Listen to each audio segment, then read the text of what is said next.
Since his presidential pardon and release from prison, Todd and Julie Chrisley have opened up about their time behind bars. Recently, Todd shared a bit of an agenda he had when it came to dealing with the prison staff. This also comes out after Julie talked about an incident in which she got into conflict with a service worker during her time in prison. Todd and Julie talked about their time in prison during a recent podcast appearance.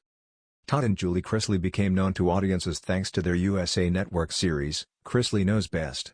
In 2022, however, the two were convicted to a combined 15 years in prison thanks to charges including bank fraud and tax evasion. Julie was sentenced to 7 years at the Federal Medical Center in Lexington, while Todd was set to spend a 12-year sentence at the federal prison camp in Pensacola. Around 2 years into their sentence, however, the two received an early release thanks to a presidential pardon from President Donald Trump. With their release, Todd and Julie have been sharing their story with fans through various outlets.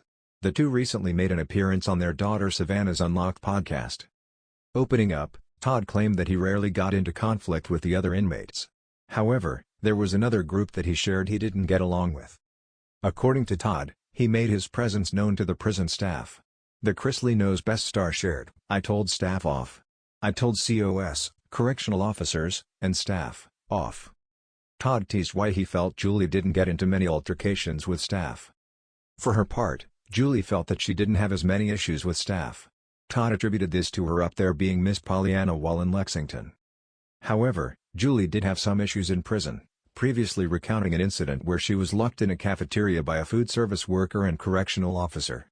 Julie shared, "He was just a miserable human being, he really was," with Todd adding, "They all are." She also confirmed that the officer has since retired. Todd continued to share his dislike for the staff. Concerning the service worker in Julie's story, he shared, "I would have put a BP 8 on his A," referring to an administrative complaint. He continued, "I was surrounded by miserable human beings. And every day, I got up and it was my sole intent to make their life even more miserable because they were there to make our lives miserable."